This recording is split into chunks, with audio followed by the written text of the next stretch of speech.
Dear students, पिछली class में हमने थायोल्स के मेथड ऑफ फॉर्मेशंस डिस्कस किए। अब तक हम ऑर्गेनोसल्फर कंपाउंड्स में थायोल्स का जनरल इंट्रोडक्शंस, इसके स्ट्रक्चर, नॉमेनक्लेचर और हम किन किन तरीक़ों से थायोल्स बना सकते हैं ये डिस्कस किया है। आज हम करेंगे physical and chemical properties of thiols. Physical properties में हम डिस्कस करते हैं मेनली फिज़िकल स्टेट कि कोई भी सब्सटेंस या ऑर्गेनिक कंपाउंड जिनकी फ़िज़िकल स्टेट कैसी है, वो सॉलिड है, लिक्विड है या फिर गैसियस फॉर्म में है, उसका कोई पर्टिकुलर ऑर्डर या स्मेल है या नहीं है, बॉइलिंग पॉइंट, सॉल्युबिलिटी, ये सब चीज़ें चेक करते हैं, फिज़िकल प्रॉपर्टीज़ चेक करते हैं। तो सबसे पहले हम डिस्कस करते हैं फिज़िकल स्टेट। फिज़िकल स्टेट में थायोल्स में जो स्मॉल मेंबर्स है, सबसे first member that is methane thiols. Methane thiols है वो गैस फॉर्म में होता है, जबकि हायर थायोल्स जो होते हैं वो कलरलेस वोलेटाइल लिक्विड्स होते हैं रूम टेम्परेचर पे।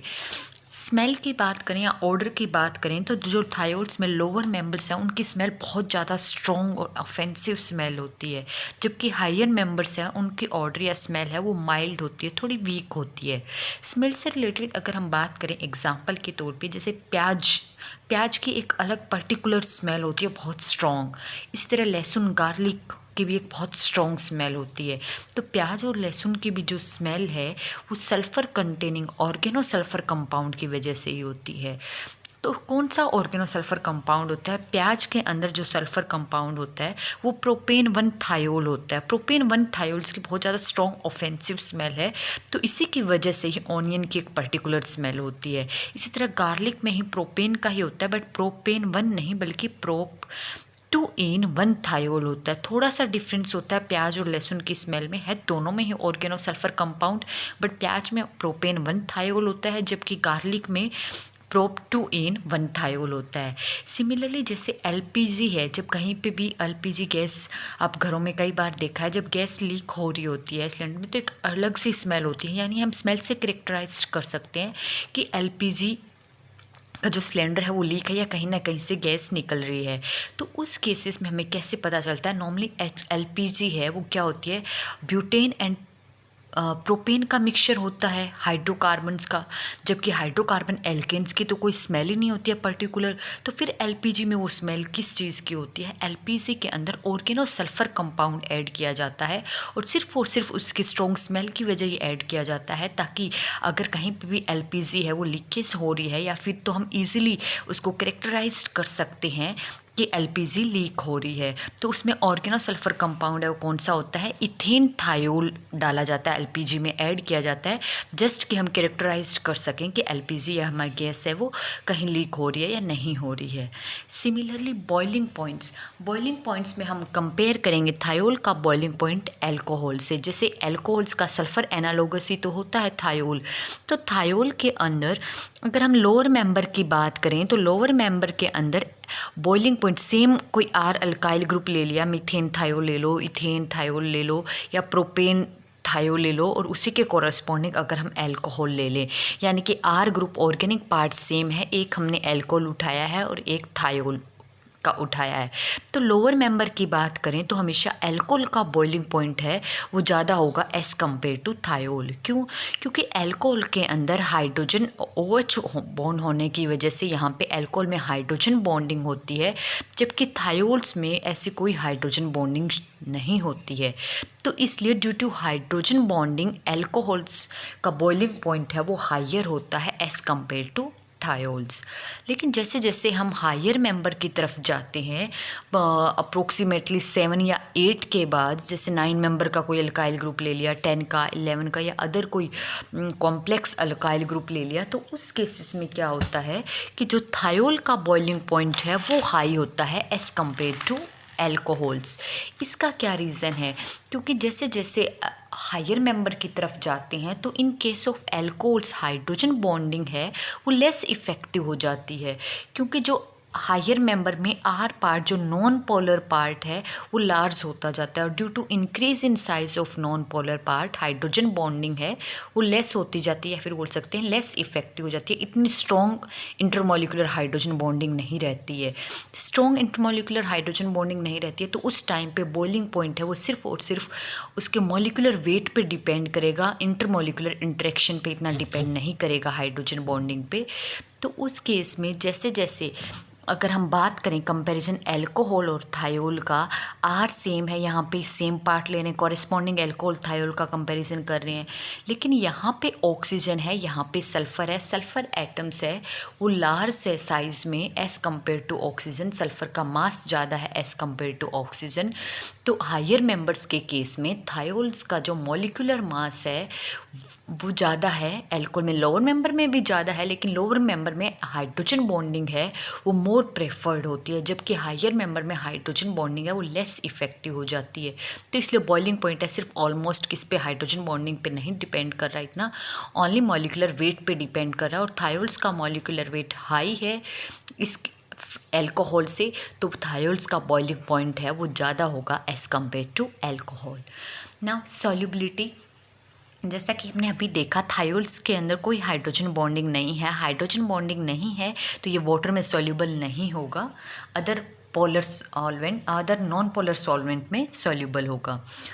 Next chemical properties, chemical properties है जो थायोल्स की है वो ऑलमोस्ट सिमिलर ही होती है अल्कोहल की, जो अल्कोहल्स शो करते हैं ऑलमोस्ट सारी रिएक्शंस थायोल्स भी शो करते हैं, बस कुछ केसेस में थायोल्स है वो डिफ़र बिहेवियर शो करता है एज़ कम्पेयर टू अल्कोहल।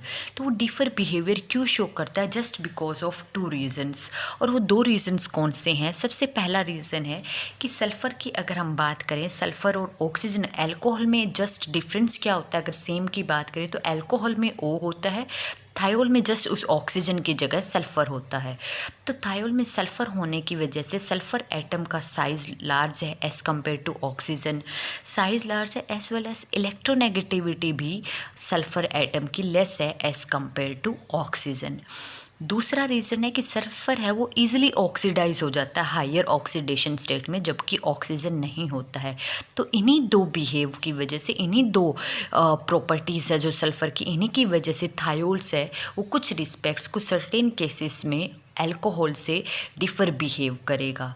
तो हम स्टेप वाइज सारी केमिकल प्रॉपर्टीज़ है वो डिस्कस करेंगे थायोल्स की। फर्स्ट प्रॉपर्टीज़ हम डिस्कस करते केमिकल बिहेवियर, इसका एसिडिक बिहेवियर या फिर एसिडिक नेचर कैसा है थायोल का। एसिडिक नेचर क्या होता है, ऐसे सब्सटेंस जिनकी टेंडेंसी होती है H पॉजिटिव डोनेट करने की, तो हम वो कहते हैं कि वो ऑर्गेनिक सब्सटेंस या ऑर्गेनिक कंपाउंड है, वो कैसा कैरेक्टर है, उनका एसिडिक कैरेक्टर है। यहाँ पे भी हम कंपैरिजन की बात करेंगे अल्कोहल्स और थायोल्स में, थायोल्स में एंड अल्कोहल्स में। जैसे कि अल्कोहल्स के चैप्टर में हमने पढ़ा था, यहाँ पे ऑक्सीजन और हाइड्रोजन OH बॉन्ड है, और यहाँ पे सल्फ़र और हाइड्रोजन के बीच में बॉन्ड है। तो अल्कोहल की टेंडेंसी होती है H पॉजिटिव डोनेट करने की, तो अल्कोहल्स एसिडिक नेचर शो करते हैं। सिमिलरली यहाँ पे थायोल्स क्या, जस्ट सल्फ़र एनालोगस ही तो है अल्कोहल का, तो थायोल्स भी एसिडिक होते हैं अल्कोहल्स की तरह ही, लेकिन ये अल्कोहल से भी स्ट्रोंगर एसिड होते हैं। इसका क्या रीज़न है, मेनली वीक एसिडिक होते हैं, but as compare to alcohol thiols है वो स्ट्रोंगर एसिड होते हैं।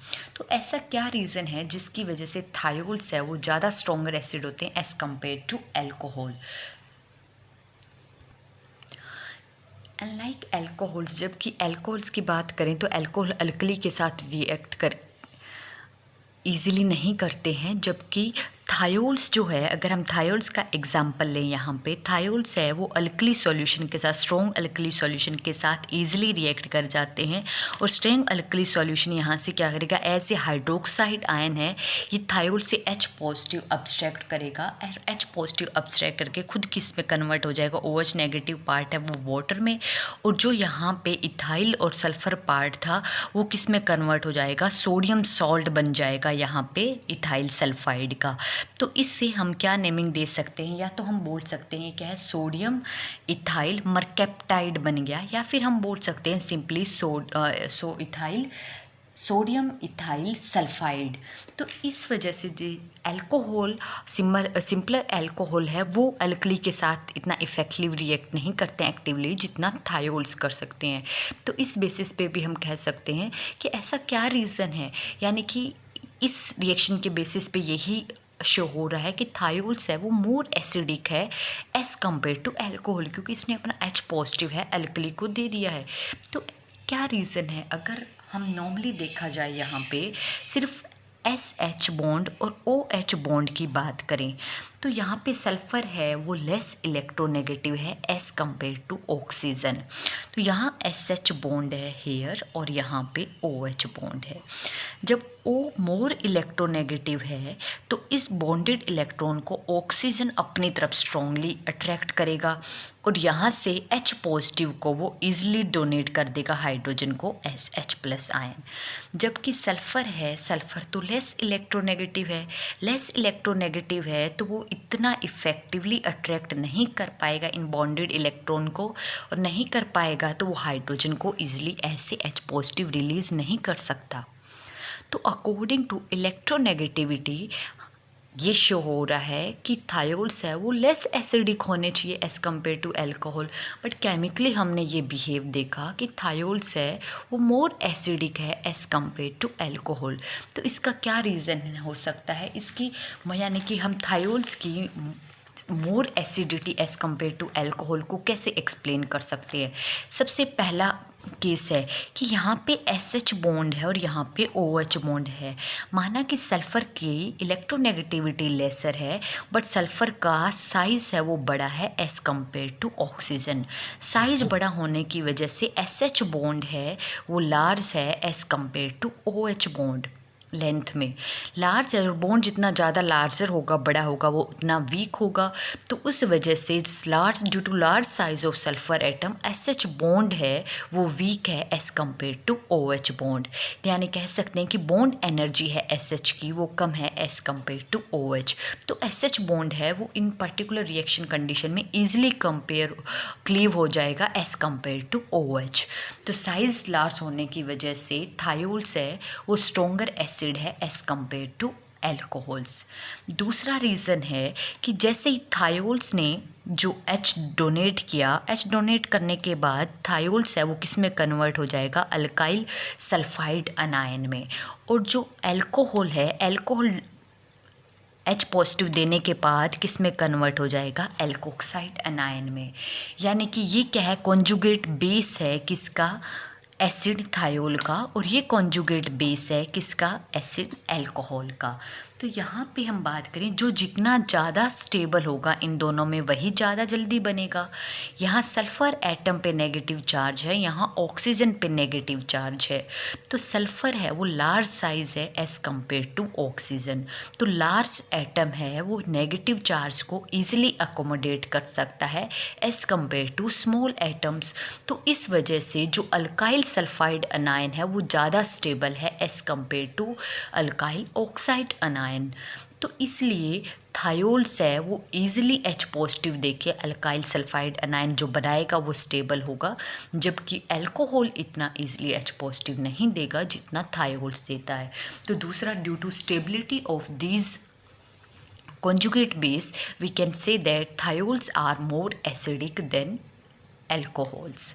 And the third reason है, अगर हम बात करें इनके कंपैरिजन, थायोल्स को मैं क्या बोल सकती हूँ? मैंने आपको लास्ट लेक्चर में भी बताया था कि मैं हाइड्रोजन सल्फाइड अगर लूँ, हाइड्रोजन सल्फाइड में अगर अल्काइल ग्रुप लगा दूँ, यानी कि एक हाइड्रोजन को अल्काइल से रिप्लेस कर दूँ, तो ये किस में कन्वर्ट हो जाएगा? RSH में। यानी कि थायोल्स क्या है? अल्काइल डेरिवेटिव है किसका? हाइड्रोजन सल्फाइड का। सिमिलरली अगर वाटर की बात करूँ तो वाटर में अगर हाइड्रोजन को मैं अल्काइल ग्रुप से रिप्लेस करूं, यानी कि अल्कोहल बन जाएगा, तो अल्कोहल को मैं बोल सकती हूँ कि ये अल्काइल डेरिवेटिव है किसका? वाटर का। और थायोल्स को मैं बोल सकती हूँ ये अल्काइल डेरिवेटिव किसका है? हाइड्रोजन सल्फाइड का। तो इन दोनों की अगर हम बात करें तो ये अंदर वाटर तो ऐसे न्यूट्रल का काम करता है, जबकि हाइड्रोजन सल्फाइड है वो एसिडिक है। तो हाइड्रोजन सल्फाइड है वो मोर एसिडिक है एज़ कम्पेयर टू वाटर। तो इनके अल्काइल डेरिवेटिव्स भी क्या होंगे, मोर एसिडिक होंगे। जैसे हाइड्रोजन सल्फाइड वाटर से ज़्यादा एसिडिक है, तो हाइड्रोजन सल्फाइड का जो अल्काइल डेरिवेटिव है वो मोर एसिडिक होगा एज़ कम्पेयर टू वाटर के अल्काइल डेरिवेटिव से सिमिलर। क्लियर है। तो इस तरह से हम इनका एसिडिक बिहेवियर है वो कंपेयर कर सकते हैं। इसी तरह एसिडिक नेचर में आता है कि जो थायोल्स है वो सिंपल एक्टिव मेटल के साथ रिएक्ट करके भी हाइड्रोजन गैस रिलीज करते हैं। तो एक्टिव मेटल्स के साथ, एक्टिव मेटल्स में मैंने एग्जांपल ले लिया है सोडियम मेटल एटम, और सोडियम मेटल एटम के साथ रिएक्ट करता है, एग्जांपल थायोल्स का मैंने ले लिया जस्ट इथेन थायोल्स। और इथेन थायोल्स की जब मैं रिएक्शन दिखाती हूँ, क्योंकि जब कोई मेटल के साथ रिएक्ट करता कोई ऑर्गेनिक कंपाउंड और हाइड्रोजन रिलीज़ करता है, इसका मतलब मेटल एटम का क्या काम होता है, यहाँ से इलेक्ट्रॉन देने का। और इलेक्ट्रॉन देने के अगर कोई हाइड्रोजन गैस रिमूव होती है, इसका मतलब ऑर्गेनिक कंपाउंड से कहीं से H हाइड्रोजन है वो ऐसे प्रोटॉन रिमूव हो रहा है, ऐसे प्रोटॉन रिमूव हो रहा है, तो यहाँ से लेट क्या H पॉजिटिव रिमूव हो रहा है, और यहाँ पे 2 हाइड्रोजन बन रहे हैं। तो मैं जस्ट केमिकल इक्वेशन है वो बैलेंस कर रही हूँ यहाँ पे 2। तो हर एक सोडियम यहाँ से H पॉजिटिव रिमूव हुआ एक मॉलिक्यूल, दूसरे मॉलिक्यूल ने भी H पॉजिटिव रिमूव किया। तो यहाँ पे मेटल एटम का क्या काम होता है, हाईली इलेक्ट्रोपॉजिटिव होते हैं, नेचर में टेंडेंसी होती है इनकी इलेक्ट्रॉन डोनेट करने की। तो ये क्या करेगा, इन H पॉजिटिव को एक एक इलेक्ट्रॉन डोनेट कर देगा जिसके पास H रेडिकल, और ये आपस में कंबाइन होके क्या बना देंगे, H2। तो जहाँ पे भी एक्टिव मेटल एटम के साथ किसी ऑर्गेनिक कंपाउंड को हम रिएक्ट करवाते हैं और H2 रिलीज होती है, इसका मतलब वहाँ पे H रेडिकल बन रहे हैं मेटल एटम के इलेक्ट्रॉन। H रेडिकल कब बनेंगे, जब वो organic compound H positive release कर रहा है। अगर वो organic compound H positive release कर रहा है, इसका मतलब वो उस ऑर्गेनिक कंपाउंड का बिहेवियर कैसा है, एसिडिक है नेचर में। क्लियर है। अब उस केसेस में इसको हम कम्प्लीटली दिखाएंगे। तो H पॉजिटिव निकल गया, अब साथ में क्या रह गया, C2H5, ये क्या बन गया, इथाइल सल्फाइड, और क्या बन गया, सोडियम इथाइल सल्फाइड आयन बोल सकते हो आप, या फिर सोडियम इथाइल मरकेप्टाइड भी बोल सकते हो। और केमिकली इसको बैलेंस करने के लिए यहाँ पे क्या हो जाएगा, 2 मोल्स। क्लियर है। नेक्स्ट रिएक्शन है रिएक्शन विद अल्काइल हलाइड्स, यानी कि थायोल्स है वो अल्काइल हलाइड के साथ किस तरह से रिएक्शन करते हैं। ये रिएक्शन मैं पहले भी जहाँ पे मेथड ऑफ फॉर्मेशन कर रहे थे हम थायोल्स का, वहाँ पे भी बता चुके हैं। जो सबसे पहला मेथड था कि हम अल्काइल हलाइड से थायोल्स कैसे बनाते हैं, तो वहाँ पे मैंने देखा था कि एक्सेस ऑफ, अगर हम पोटेशियम हाइड्रोजन सल्फाइड या सोडियम हाइड्रोजन सल्फाइड एक्सेस में ले लेते हैं, तब थायोल्स है वो फर्दर रिएक्ट कर जाता है अल्काइल हलाइड के साथ और थायो ईथर बनाता है। तो वो केमिकल प्रॉपर्टीज़, वही केमिकल प्रॉपर्टीज़ हम यहाँ लेके चलेंगे। थायोल्स जो है वो डायरेक्टली रिएक्ट नहीं करेगा। थायोल का जो सोडियम सॉल्ट है, या फिर कह सकते हैं कि सोडियम इथाइल, या फिर सोडियम अल्काइल सल्फाइड अनायन, या फिर बोल सकते हैं हम सोडियम इथाइल मरकेप्टाइड, वो आपस में क्या करेगा, अल्काइल हलाइड, जनरल मैंने कोई भी केस ले लिया, यहाँ पे RBr ले लिया, RCl ले लिया, R आयोडाइड ले लिया, अल्काइल आयोडाइड, तो उस केसेस में क्या होगा, यहाँ पे इस पे partial negative charge and here partial positive charge alkyl group पे, सल्फर पे नेगेटिव चार्ज है, ये एज ए न्यूक्लियोफाइल इस इलेक्ट्रोफिलिक पार्ट पे अटैक करेगा और यहाँ से हेलोजन का ऐसे हलाइड रिमूवल। तो इस केस में यहाँ पे क्या बनेगा, C2H5 hair sulphur alkyl sulphide है वो अटैक करेगा इस R पार्ट पे and results into the formation of thioether, and halide है वो किसके साथ, as a sodium halide, as a side product निकल जाएगा। ठीक है। तो इस तरह से थायोल्स है वो अल्काइल हलाइड के साथ रिएक्ट करेंगे। नेक्स्ट रिएक्शन है फॉर्मेशन ऑफ थायोएस्टर। थायोएस्टर की फॉर्मेशन है वो बिल्कुल सिमिलर है जैसे हम अल्कोहल्स और कार्बोक्सिलिक एसिड से एस्टर बनाते हैं। हम अल्कोहल्स और कार्बोक्सिलिक एसिड से एस्टर कैसे बनाते हैं, अगर जनरल केस हम डिस्कस करें, जैसे मैंने कोई कार्बोक्सिलिक एसिड ले लिया है हेयर, और यहाँ पे मैंने अल्कोहल ले लिया है, लेट कर लिया HOR-, और सिमिलरली वहाँ पे जस्ट क्या होता है, यहाँ से वाटर का रिमूवल, यहाँ से hydrogen and here from hydroxy part H2O, removal और results into the formation of ester. तो सिमिलरली हम यहाँ पे थायो एस्टर भी बना सकते, जस्ट यहाँ पे क्या है, सेम सिमिलर वे में हम कार्बोक्सिलिक एसिड लेंगे और यहाँ पे थायो एस्टर बनाना है तो हम यहाँ पे अल्कोहल की जगह क्या लेंगे, sulphur analogous of alcohol, that is thiols. तो जैसे कि मैंने मेथड ऑफ फॉर्मेशन बनाया था थायोल्स में, वहाँ पे मैंने जस्ट क्या किया था, थायोल्स की डिकम्पोजिशन या फिर हाइड्रोलिसिस की थी, क्योंकि फॉर्मेशन जो होता है थायो एस्टर या थायो एस्टर की जो एसिडिक कंडीशन में रिएक्शन होती है ये रिवर्सिबल रिएक्शन होती है।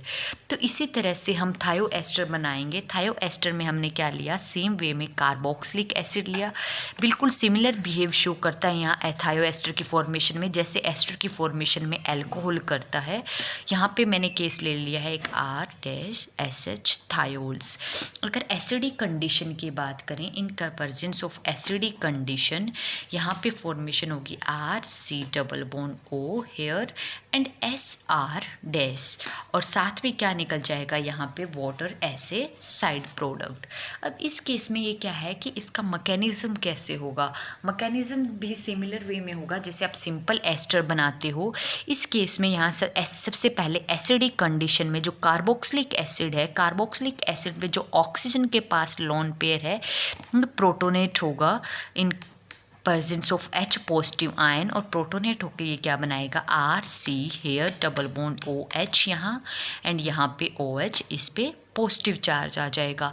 अब एक तो वैसे ही कार्बन पे पास डबली बॉन्डेड ऑक्सीजन एटम है, हाईली इलेक्ट्रोनेगेटिव एटम, तो कार्बन इलेक्ट्रोफाइल की तरह बिहेव करेगा, इलेक्ट्रोफिलिक सेंटर की तरह बिहेव करेगा। ऊपर से जब H पॉजिटिव प्रोटोन होने के बाद ऑक्सीजन पे पॉजिटिव चार्ज आएगा, जिसकी वजह से ये कार्बन है वो हाईली इलेक्ट्रोफिलिक हो गया है। अब हाईली इलेक्ट्रोफिलिक सेंटर की तरह बिहेव कर रहा है, तो अब ये एक्टिवली या फिर रेडियली रिएक्ट करेगा किसके साथ, यहाँ पे हेयर R-SH सल्फर के, थायोल्स का जो सल्फर एटम है इसके पास लोन पेयर है, ये ऐसे यहाँ पे क्या करेगा, अटैक, और यहाँ पे ऑक्सीजन पे इलेक्ट्रॉन का transfer, here R and here C, यहाँ पे OH और यहाँ पे OH हेयर एंड यहाँ पे क्या कनेक्ट हो जाएगा, सल्फर H एंड R-। अब सिमिलर एक ही पोजीशन पे दो हाइड्रोक्सी यानी कि जेमिनल डायोल है वो इम्पॉसिबल है। जेमिनल डायोल जैसे ही बनेगा इमिडिएटली यहाँ पे इससे क्या होगा, वाटर का लॉस। जैसे ही वाटर का लॉस होगा यहाँ पे किस में कन्वर्ट हो जाएगा, ये R हेयर, यहाँ पे C≡O एंड यहाँ पे जैसे ही सल्फ़र अटैच हुआ इस पे पॉजिटिव चार्ज आ जाएगा, सल्फ़र हेयर, यहाँ पे हाइड्रोजन, यहाँ पॉजिटिव चार्ज सल्फ़र, यहाँ R, और साथ में यहाँ से क्या हो गया, वाटर का रिमूवल। अब नेक्स्ट स्टेप में क्या होगा, सल्फ़र पे पॉजिटिव चार्ज है तो यहाँ से हाइड्रोजन क्या करेगा, सिंपली SH बॉन्डेड के अपने इलेक्ट्रॉन सल्फ़र को देगा और खुद ऐसे H पॉजिटिव निकल जाएगा, खुद ऐसे H पॉजिटिव निकल जाएगा। तो यहाँ पे क्या बनेगा, RC≡O हेयर एंड SR-। ठीक है, तो ये बन गया यहाँ पे थायो एस्टर। तो इस तरह से हमने ये देखा कि इनिशियली स्टेप में एसिडिक कंडीशन में क्या हुआ, प्रोटॉन का एक्सेप्ट हुआ और एट द एंड प्रोटॉन फिर से रीजनरेट हो गया, यानी कि एसिडिक कंडीशन जस्ट क्या कर रही है, रिएक्शन को कैटेलाइज्ड कर रही है। तो इस तरह से हमने सिंपली थायोल की रिएक्शन करवाई कार्बोक्सिलिक एसिड्स के साथ और वहाँ पे थायो एस्टर की फॉर्मेशन हुई। नेक्स्ट रिएक्शन से reactions with aldehyde and ketones and oxidations and desulfurizations of thiols that we will discuss in next lecture.